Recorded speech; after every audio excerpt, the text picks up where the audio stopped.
So, Andy, chat to me a bit about your background in the game. You played a bit when you were younger. Yeah, so played a bit of rugby. Started like a lot of people, just as a kid, local rugby club. Um, Played through school, uh, left school, and went to Perth in Western Australia, specifically to play rugby. Actually, it was a year out. It actually ended up being two, and I played for a club in Western Australia. I was also lucky enough to get picked for the Western Australia under-19s as well.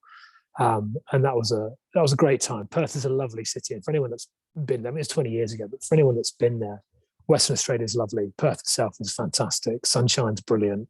The rugby is on firm ground. It's fast. It was just a really good time in my life as a young guy. Big change up from where you grew up, probably wet, soggy fields. Yeah, a little bit, mate. Yeah.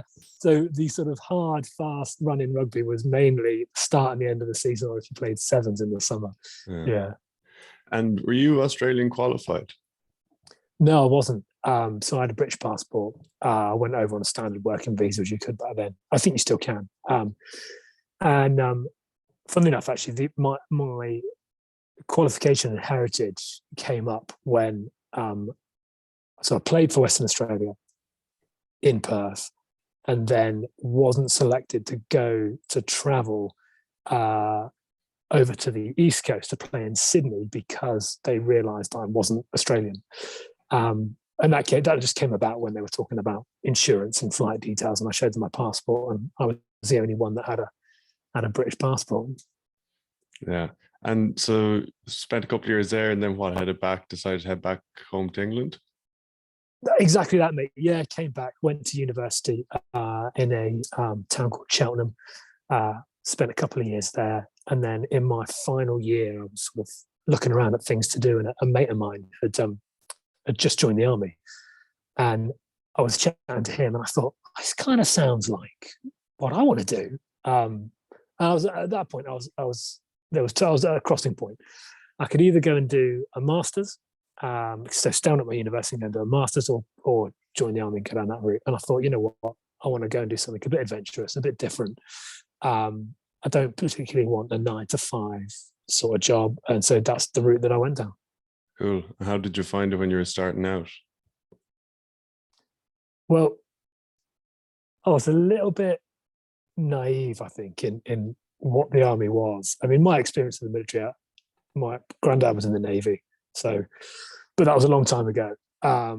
So my experience in the military and the army was pretty poor. And so on day one, when I turned up, it was a bit of a shock. And it was a bit of a shock for quite a while until I got into the swing of things and realized how it kind of worked. But yeah, there was a bit of a shock and capture moment for the first few weeks. Yeah. So when you were going in, were you like interested in getting deployed, going overseas, like that kind of thing? Because are there a couple of different strands with the army? Like a lot of people will stay where they are, say in England. I know friends in the States who are in the army there, but then others will go to the Middle East or go elsewhere. Is that right? Yeah. So 9/11 happened when I was at university, and I remember when it happened, and that wasn't so much it wasn't a catalyst. I didn't feel some sort of call to arms, but it was definitely something I saw, and then the subsequent actions that happened in Iraq and Afghanistan. It spoke to the slightly adventurous side of me, and it was definitely a factor in joining. In that, I could almost guarantee I was going to go and do stuff overseas, and I did, and it was certainly a motivating factor. It wasn't the only reason, but it was definitely a motivating factor. So where you're in Canada now, you're in Ontario. So where did you go? Start out in England, and then how did you end up here? So I've had some good times overseas. So I started off did my initial training in the UK for a year, then spent 3 years in Germany, in a town called Osnabrück, a city, called Osnabrück in the northwest, right near the Dutch border. So 3 years in Germany was brilliant as a young guy.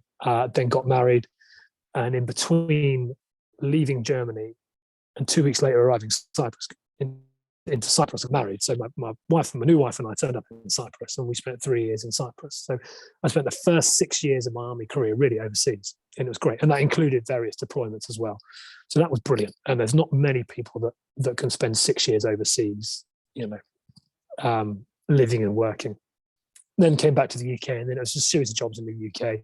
And then about a year ago, I found out I was coming to Canada, and I had asked for it. I haven't been sent here. I did ask to come here. It was just the right time. So between sort of leaving Cyprus and getting here, my wife and I, we've got 3 kids. So, and it's got to the point now where I just thought, actually, it would be really nice to take the kids overseas and let them experience something different, a new culture, different places, see different things. And so that was my reason for coming out here. Cool. And so you work in leadership culture, and do you work in that through your role in the army as well as with teams? So I have done. I've done various leadership roles within the army over the last few years. I also did a stint at something called the Army Officer Selection Board, which is where everyone who wants to be an officer in the army has to go, and they get assessed and selected. And they go twice. You go for a couple of days, 2 days to start with, and then if you pass that bit, you come back for another 4 days. And so I was one of the people that was down there assessing and then selecting future leaders for the army. So we did a lot of that. And while I was there, we did work with some civilian organisations as well, such as Lloyds Bank, Tesco, Bath Rugby. The FA turned up. I wasn't included in that visit, but Gareth Southgate turned up when he was, I think it was when he was part of the under-20s setup. But fortunately, I wasn't on that, so I can't really claim anything for England football future success. But we did a whole load of stuff with other organisations, and that was interesting for a few reasons. In that, it kind of showed me that what the military does and how it does leadership, how it assesses, selects, and identifies and develops leadership is actually quite applicable to elsewhere, particularly sports teams. So the similarity between sports teams and the military is there's a lot of crossover.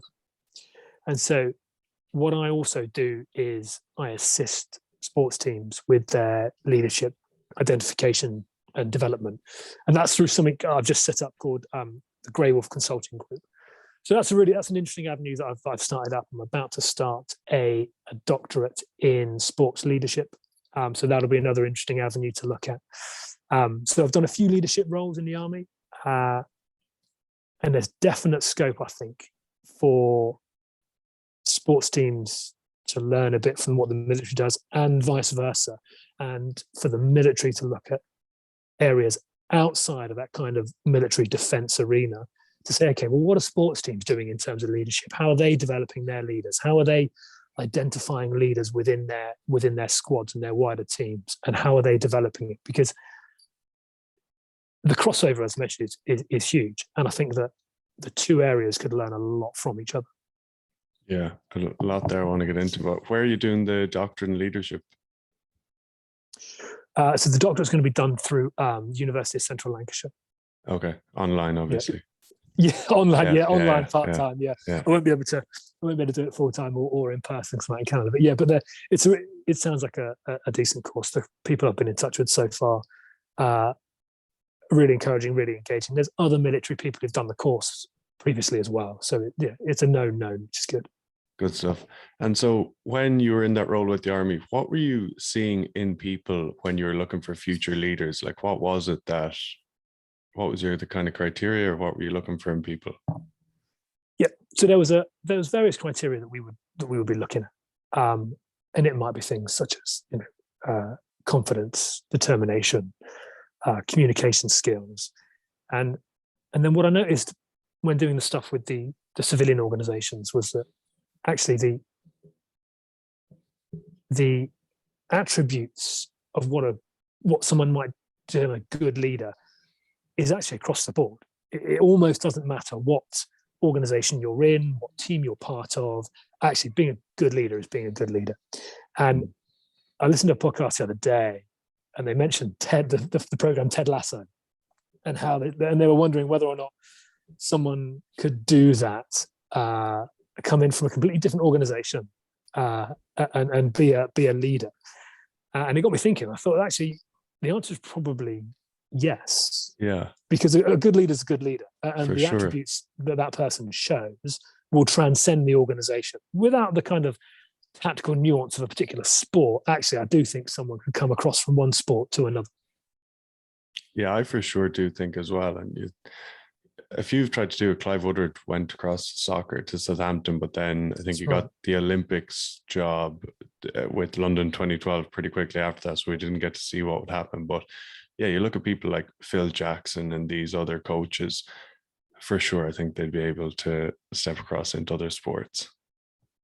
So I think it'd be a really interesting experiment. I'm not sure there's a CEO or a chairman who've perhaps willing to put the money up front to see Yeah, that yeah. happen. To But it would try. be incredibly interesting to see that happen. Yeah. And so you mentioned there you look for confidence, determination, communication.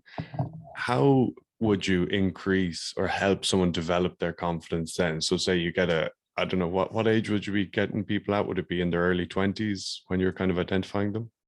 Yeah, so the army generally, the normal route is either straight after school. So you get some officers coming in so by the time they've done all the selection, they're probably at the earliest, they're about 19, maybe 20. And then you've got the post-university crowd who come in and they're in there. I was slightly later. I because I played rugby in Australia and then went to college, spent 4 years there. I was actually 24 before I joined the army. Most people are in the kind of 21, 22 sort of bracket, in terms of joining as an officer. But yeah, so in a kind of very late teens, early 20s. And it's interesting that they go on a bit of a, as a young officer, you go on a bit of a journey. So you go through the selection process, and then you do your basic training at Sandhurst, and that's for a year, and it kind of takes you on a bit of a journey from what you would and it makes you, in some way, it's very intentional. So it forces you into situations where you have to make decisions. You have to decide what's going on. You have to analyze information and make a decision, and then you have to get the people around you to kind of go and do that. And all of this is backed up by a lot of the instructing is done by some quite senior soldiers. So as a young officer, you are being instructed by soldiers who are the experts in what they do. And these guys and girls, and these men and women are often, 10, 15, 20 years in the army. They've got so much experience, and they're instructing the young officers on, and giving them the advice and the information, the instructing. And it seems to work really well. But like I said, it is a bit of a journey. And certainly when I look back as to how I was when I went through my selection and then came out the other end of training, even though it's only a year, it's a definite difference. Maturity levels go through the roof. Because you have responsibility put on you, whether you like it or not. You're in the kind of environment where you are made responsible for things, and you're almost forced to deal with that, but not in a bad way. It's a good push. So there's a bit of push, there's a bit of pull, but overall, it was quite a positive experience for me.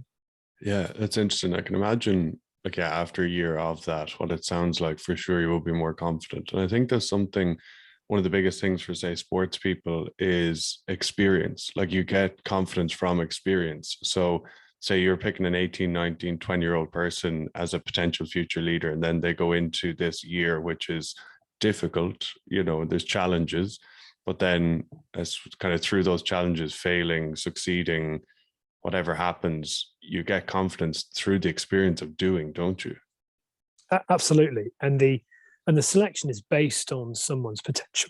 So it's always based on their potential. It's not, you're certainly not the finished product. And I've been in now 17 years, and so people change, people grow, people develop, but it's very much based on potential in that initial kind of period, and then the military will take you on, and it's very intentional about your development. So you go on, there's loads of courses you go on. Some are kind of trade specific, some are more kind of generic leadership development courses, but the army and the military is very intentional about developing its people.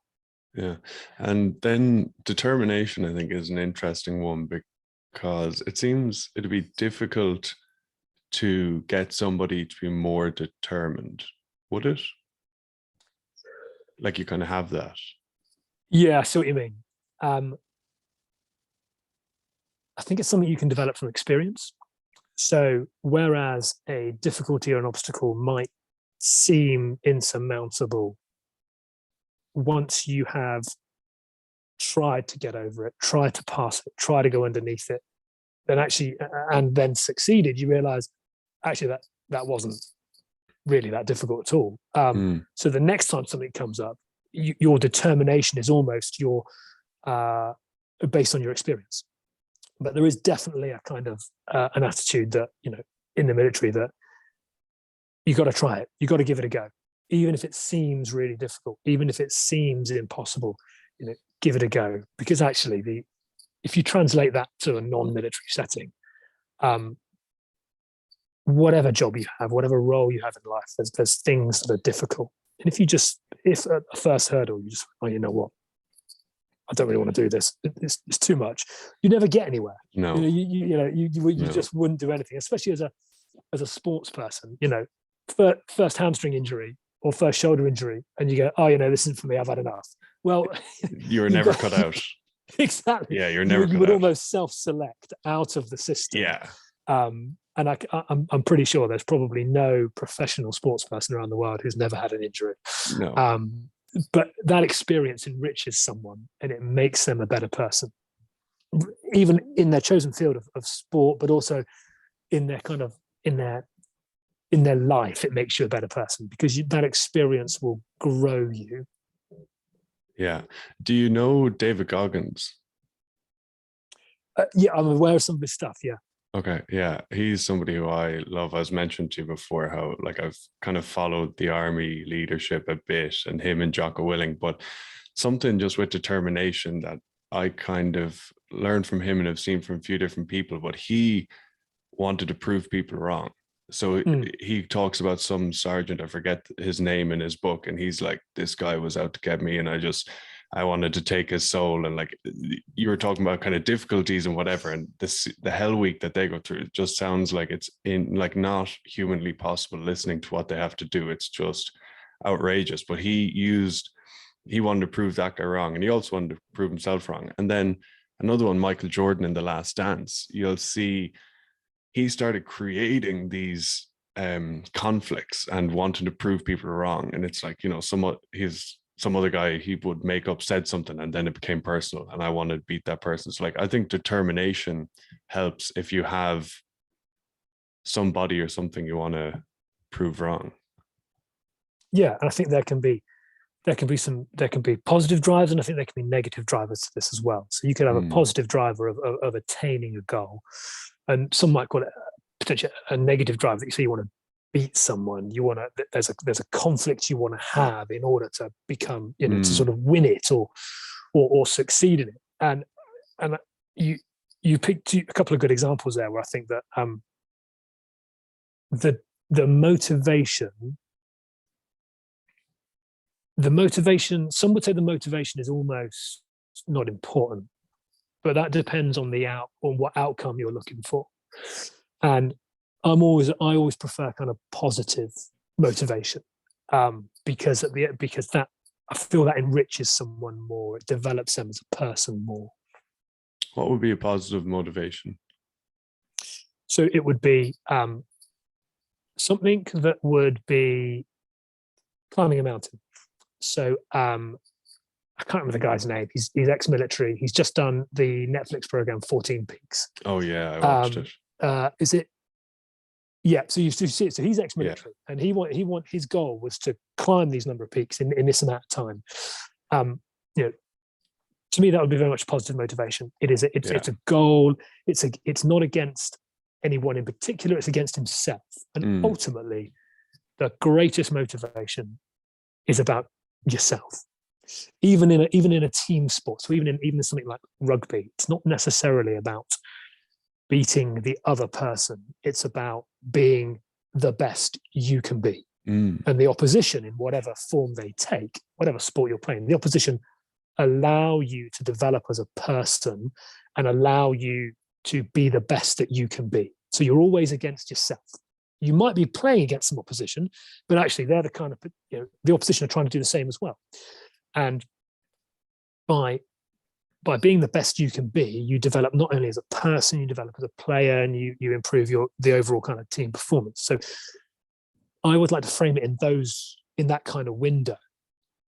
Yeah, it's really interesting to say that. I'm listening to Eddie Jones's book now, and he was saying that he was talking with Ajax, and 20, 30 years ago, they used to tell young players, like, you can come into Ajax and we're one of the powerhouses of Europe and you can be a part of one of the best teams in Europe.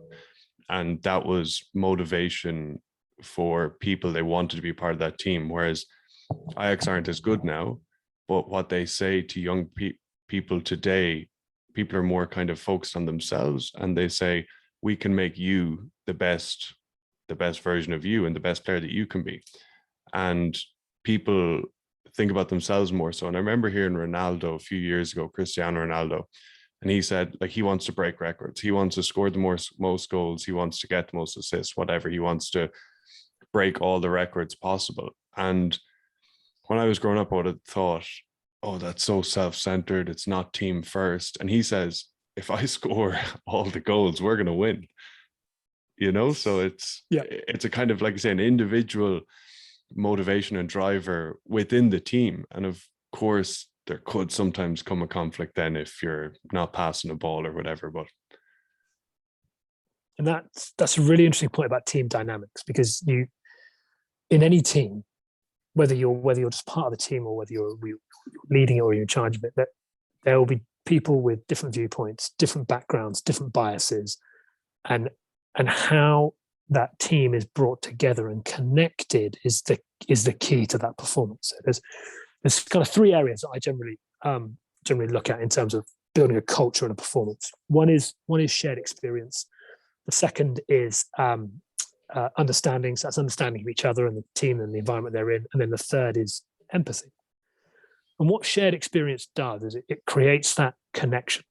So it allows people to connect with each other on more than just a level that they turn up and they play a sport together. And then what the understanding does is that the understanding feeds from that shared experience. So people can understand each other. They understand their teammates. They understand their own role in that environment. They understand the actual environment they're in. They understand the story and the journey that team is going on and where they fit within it. And that allows teams to have someone like Ronaldo to be the absolute superstar, but then to also have your workhorse. And I was trying to think of an example then from sort of Park Ji-sung used to be a good one. Park Ji-sung used to be a good one. He is just man-mark their best player. So if they played against Barca, he'd man-mark Messi. He'd man-mark, yeah. So, and then the empathy then comes in that you get, so that, especially from the leader, to show empathy towards the team or the organization or whoever he's or she is with. But then empathy amongst the individuals as well. So that you can't really have understanding without empathy. Because if you understand someone, you then realize what makes them tick. You realize what gets them going or what calms them down. And sometimes there will be, and The Last Dance is a really good example of a team, or I think it's a great example of a team that understood each other. And the individuals understood each other. They understood their role. They understood what they were doing. And then the management and the leadership also understood how to get the best out of those players. So how you would lead or manage, say, Dennis Rodman, might be very different to how you might manage Scottie Pippen or Michael Jordan. But equally, they all had to fit within that team environment. Yeah, that's such a good example. Yeah, like you say. And I think it's such an important part of leadership, understanding people. Once again, like when I was younger, you'd see someone do something that doesn't fit to the exact ideals that you think people should adhere to, and then you're pissed off and you you give out and whatever. But it's like you say, that Dennis Rodman example. And I heard a good analogy before. It's like you want people walking along the line, but for sure people are going to bounce off it from time to time, and it's your job to, as a leader, to help them, to understand them and help them come back. So say the Dennis Rodman example could be could go on the beer for a couple of nights during the week, and it's not to like banish him off the team and give out and cause a hassle. It's to understand him and then help him come back towards the team, to come back towards the line. Yeah, and the road analogy is a great one. So if you think you've got out here in Canada 8-lane highways going through Toronto, 4 lanes on each side, maybe more sometimes. If you're all on one of those 4 or 5 lanes, you're all still going in the same direction. Yeah. But you might be in a different lane. One might be slightly ahead, one slightly back. So everyone's going in the same direction. And as long as you're still on the same highway, you'll eventually get there. Mm. And then empathy. Talk a little bit about that. So in my eyes, empathy is important because empathy helps to generate trust. And trust doesn't matter what organization you're in, military, sport, in charge of a team at a call center, it doesn't matter. But trust is the key thing that allows teams to work together. What empathy does, and that's empathy from the top down and the bottom up, it allows people to talk. It allows people to understand each other. It allows people to develop that shared experience. So it's an absolute bedrock, and it develops trust. So without trust, you're not a team. You're just a group of individuals, and that's something that every time I've gone into a new team in the military, trust is something that I've tried to develop. And it was only probably later on I realized that actually me showing empathy and being empathetic to the people I was working with generated trust. And it was, if I'd have known that earlier, it probably would have helped me. Certainly would have made things easier. But empathy is, and the other thing is empathy can also be developed as well. So with a bit of self and critical analysis, if someone thinks that they are not particularly empathetic, it is something that can be developed, and it is something that you can develop as an individual. I'd probably say that in my early career, there were times when maybe I wasn't so empathetic. Later on, something I definitely tried to improve and develop. And as such, it made trust easier to generate. Something that I'm thinking of, like with showing empathy and being empathetic in a kind of sporting sense, would it be like if someone, say, shows up late, it's not cutting through them because we say no one shows up late. It's being empathetic, trying to understand why they might show up late. And then they say, oh, I've hassle at work, or I'm stressed about this, or my car broke down, whatever. And then you build the trust through showing empathy that way. Absolutely. And I think for amateur coaches, this is a really key point, because everyone has a day job, everyone has a life or a family or a partner or whatever. And those things that get in the way of you turning up to training on a Tuesday and Thursday or whenever it is, it almost doesn't matter what the reason is. Everyone's might have a reason for not doing something, or turning up late, and it just, and as a coach, a shrug of the shoulder.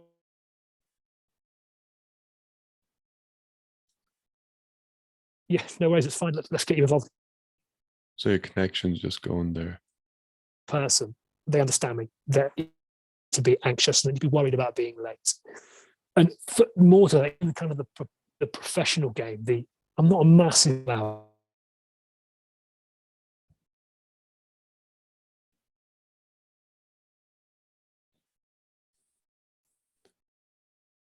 Oh, there we go. Right, back in. Yeah. You were Sure. you were just saying it's just internet connection. Yeah. All good. So you were saying with an amateur coach. Yes, as an amateur, or even in a professional game, I'm not a great fan of calling people out on video analysis if they've done something wrong, because nobody needs to know and be reminded they missed a tackle or they missed a shot. Yeah, they know that. They don't need to see that replayed. And I always think it's better to emphasize the positive. So as a coach, if you're trying to develop your players and there's attributes or particular skills or parts of the game you want to develop, if you see that, that's the kind of thing you want to emphasize, rather than so and so missed a tackle, so and so dropped a ball. Actually, what you want to show is the good bits, because it reinforces your message as a coach and it reinforces that positive culture within a team. Nobody needs to know they missed a tackle. I've been called out on video analysis for missing a tackle before. Yeah. And I sat there just thinking, I didn't need to watch that. I didn't need to be publicly shamed for missing a tackle. I was 85 kilos. The guy was 110. I got steamrolled. So I don't need to be called out on that. And it certainly didn't make me any better as a player. But I think that emphasizing positive reinforcement is a really good way of showing empathy to someone and showing here's the highlight, here's what this person did really well, this is what we like. And then as a wider team, you're showing that actually the positive outcomes is what you're looking for, not looking at the negative aspects. Yeah, 100%. It's such a good point. And yeah, I've been in those video reviews as well, where it's Andy, you shouldn't have missed that tackle. Brian, you shouldn't have knocked that ball on. It's like, yeah, I didn't want to knock the ball on. And it's crazy, but it's so easy as well to just find out what are the things you want your team to do, show examples of people doing those well. And then it works as well with the praise thing. So if it's like, wow, Andy, what a tackle that was, then everyone's looking around going, I want the coach to call me out next week for doing something good. So I'm going to go out and do whatever, tackle, catch, pass. And yeah, I think no player needs to be told in front of 20 other teammates that they did something badly and that needs to be better. It's just not a way to go about it. And I think and that transcends every age group. So it doesn't matter what age what the person is. They might be an under 6, they might be an under 7. They drop a ball, doesn't matter. They do not need to be reminded of that. And I've seen it. I've taken my kids to sports stuff, and there's occasionally been negative comments, and I just think, you're not helping. You're not helping the person. You're not helping the game. You're not helping whatever sport it is that they're playing by calling that out. So I think trust is something you can develop. Trust is definitely something you can develop and increase. It's also something you can lose really quickly. And I've seen it done really well, and I've seen it done really badly. And I've seen people lose the trust of a team and an organization really quickly, mainly just through negative or inappropriate behavior. And it's something to consider. So your behavior as a leader will absolutely impact on the team, sometimes in more ways than you might realize. But by emphasizing positive action, by emphasizing positive language, positive culture, and positive stories, your team culture will develop in a way that increases performance rather than decreases performance. Yeah, it's so true you say about your actions as a leader will influence the rest of the group. And I think a really common one is coaches and leaders in sports say, don't be giving back chat to the ref, don't be giving out. And then on the sideline, they're jumping up and down screaming. I can think of one coach who I played under who used to say exactly that thing. And then he used to get asked to leave the touchline by the referee. And you're on the pitch playing, just thinking, I'm embarrassed because my coach has been asked to leave.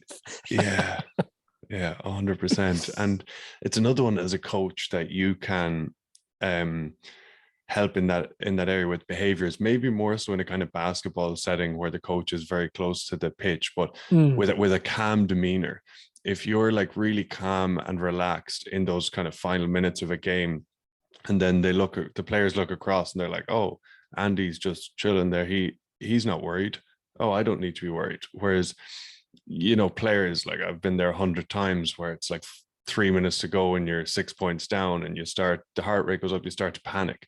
And that doesn't do any benefit. It doesn't give you any benefit towards achieving your goal of scoring the try and win the game. And Fergie had a good one. He used to just Fergie time, like United always used to score late, but he used to just say to them, just keep doing what you're doing. Just don't change anything. Just keep doing what you're doing and it'll come. Or, sometimes it'll come. It's a great point. And there was a clip a while ago on social media of the Wallabies. Can't remember what point it was in the game, but the team got around, they linked arms, and they all did group breathing just to reconnect themselves and reconnect that focus. And I thought, and this is in the middle of the pitch. So you had 60-odd thousand Australians, and in fact, it might have been a Bledisloe Cup. So you had 60-odd thousand Aussies and Kiwis shouting from the stands and all that. And this group of 15 blokes stood on the pitch, linked arms, and just did some deep breathing during a gap in play. And I thought I thought it was really interesting. And secondly, I thought that's a really positive message to show other players, older players, younger players, whatever, that actually you don't need to be screaming and frothing at the mouth in the last 5 minutes. Some deep breaths, stay calm. Was it the All Blacks say blue head, red heart, or something? Is it blue head, red body? They say blue head, red head. So it's either or. Yeah. So red is obviously you're losing your head, like you're saying, and the blue is the Australian example just there. Yeah. And I think it's a really interesting way of. It also adds to that connection I was talking about, in that it's a very small shared experience. It's all like a micro experience on the pitch together. And if you add up all those micro shared experiences, well, then that helps to create your culture, and that helps to create your trust and your performance. Yeah, it really, I didn't see that when you're on about with the Aussies, but it would really connect people, like connect the team again, because once again, it's heightened, and it'd be very easy in those moments for somebody to try and do something, like try and force something themselves and not be a maverick, but just try and do it all themselves for the betterment of the team. But by coming together, breathing, connecting, you're connecting again and getting ready. And I used to do it. I remember playing, and I used to go walkabout I'd be stood there on the pitch, and in my head I'd start humming a tune and humming a song, and then I'd find myself doing it and realize I am not in this game, not in this game at all. And I did a little bit of research on it and realized that actually, breathing and just deep breaths helps to focus you and bring you in. And it would literally be whatever song was on the radio as I was getting out of the car before I walked in the changing rooms. And I used to do it quite regularly, and I'd have to, bring myself back to the present. And so it's an interesting skill. And there's probably other people that do it as well, but I never did it as a team. But that really resonated with me, what the Wallabies were doing there.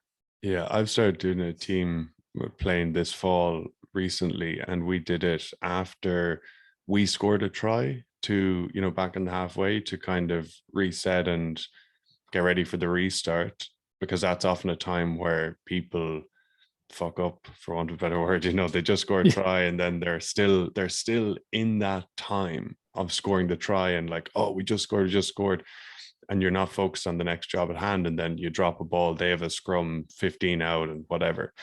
And another time it's really good is when you've just conceded. So the last thing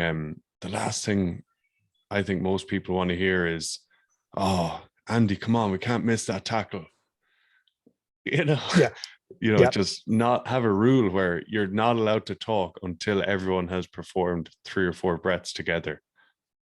Yeah, great idea. And I think that would alleviate a lot of the just throwaway chat.